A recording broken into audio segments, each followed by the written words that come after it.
Kolkata RG Kar medical ఆసుపత్రి ఆర్థిక అవకతవకల వ్యవహారంలో మాజీ ప్రిన్సిపల్ సందీప్ ఘోషా మరికొందరు అధికారులకు ఉచ్చుబిగుస్తోంది. ఆసుపత్రి ఆర్థిక అవకతవకలపై దర్యాప్తు చేసేందుకు enforcement directorate ED money laundering కేసును దాఖలు చేసినట్లు అధికారిక వర్గాలు తెలిపాయి. సిబిఐ ఎఫ్ఐఆర్ను పరిగణలోకి తీసుకున్న ఈడీ మనీ లాండరింగ్ నిరోధక చట్టంలోని వివిధ సెక్షన్ల కింద enforcement case information report file చేసినట్టు పేర్కొన్నాయి.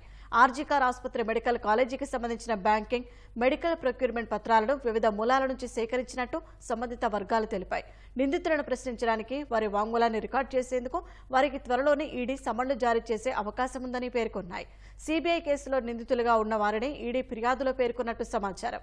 మరోవైపు ఆర్జికర్ ఆసుపత్రి ఆర్థిక అవకతవకల కేసులో సిబిఐ దర్యాప్తును ముమ్మరం చేసింది. ఆసుపత్రి మాజీ ప్రిన్సిపల్ సందీప్ ఘోష్, మాజీ ఎంఎస్వీపీ సంజయ్ వశిష్ఠ్ మరో 13 మంది నివాస ప్రాంగణాల్లో ఇప్పటికే సోదాలు నిర్వహించి వివరాలు సేకరించింది.